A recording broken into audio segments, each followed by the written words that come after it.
Alright, for the last presentation in Module 4, we'll be talking about iOS on Cisco routers, and basically I wanted to go over sort of the differences and similarities between Cisco switches and Cisco routers. There is a bit of a difference, and there are some things you'll need to know on the CCNA exam, so let's get started.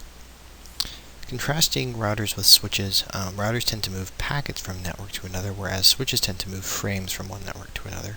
Now, routers also typically have one IP address and one network for each interface.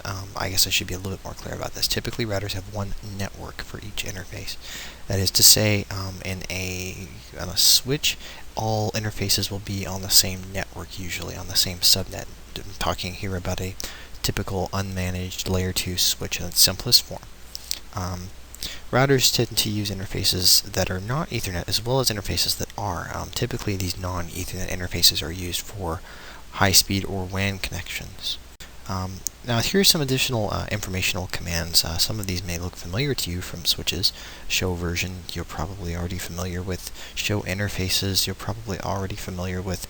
Show IP interface brief, you may not know of yet. And this command is very useful when we want to talk about what IP addresses are configured and what interfaces those addresses are applied to. Show protocols will show you what protocols are running at the time. Show controllers will show you what modules are up and active. And that's pretty much it. So for interface configuration, for Ethernet interfaces, we can configure an IP address on that interface. And we're not talking about on a switch where we may configure an IP address on a VLAN. In this case, on a router, normally you'll want to configure each interface with a different IP. So you can also configure a secondary IP, and the router will respond to both of those equally. It's not like if one goes down, the other will take over. No, actually, it will respond to both. And this was useful in older implementations where you could actually implement two subnets on the same broadcast domain.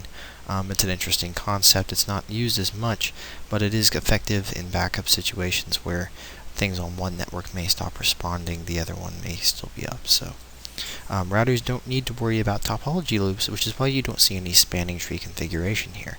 They should segment broadcast domains, so Ethernet broadcasts on one interface will not go out another interface. That is to say, routers do not flood Ethernet broadcasts. A secondary IP can be configured. The router will respond to both. I've already talked about this. So for serial interfaces, we'll talk a little bit more about these when we get to WAN connectivity. The serial interfaces are typically additionally configured with a clock rate, depending on the interface type. The clock rate basically establishes the physical link speed. You may also want to configure a bandwidth on that interface, and this is used by routing protocols. We'll actually talk a little bit more about how routing protocols use this bandwidth as we discuss the individual protocols. There are some that do, and there are some that don't. Typically, the virtual link speed, like I said, is used by routing protocols, and we'll discuss more about serial links as when we get to WAN links. So I want to talk a little bit about how routers typically boot. Normally, routers will start with a bootloader. This is called ROMmon, and this is loaded directly from the ROM into memory when the device boots up. And basically, it provides an entry point, and it loads the bootstrap, from which point it actually starts to load the Cisco iOS image.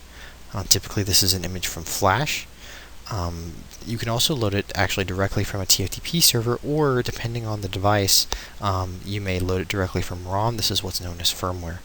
Typically, when routers, you'll have the Cisco iOS Internet Network Operating System, as you can see, and as I mentioned just now, that can be loaded in a variety of different ways. After that happens, the configuration file is loaded.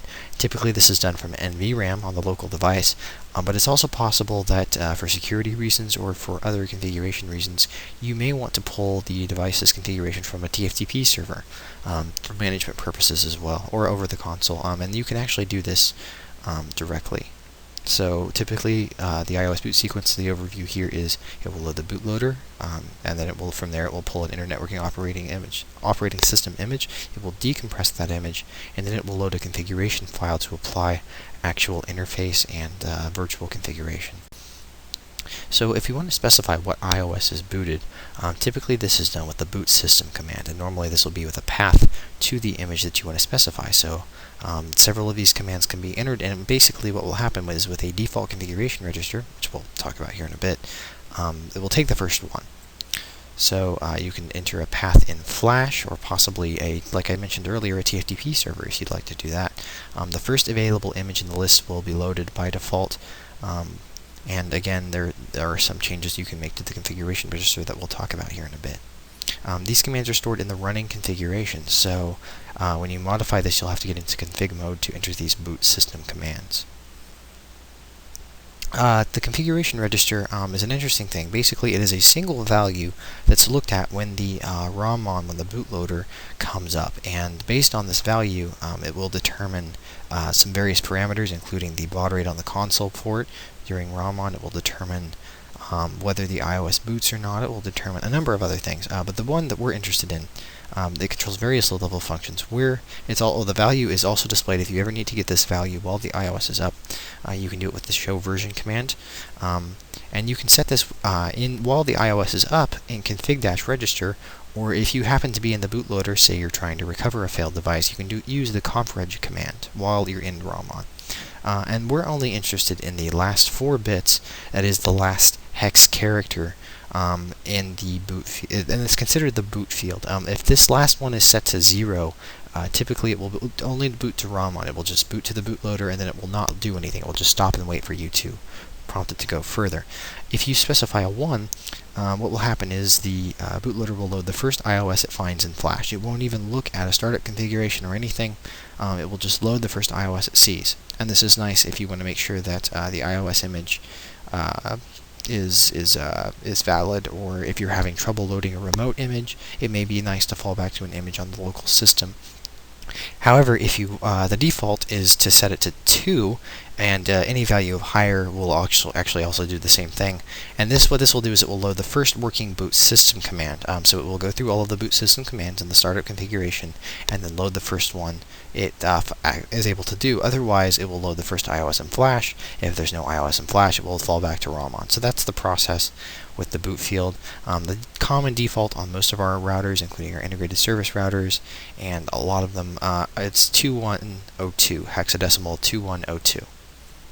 And that's pretty much it. I just wanted to give a brief overview of some of the differences that routers have from switches. Again, if you have any questions, please feel free to comment in the fields, and I look forward to hearing from you in the next module.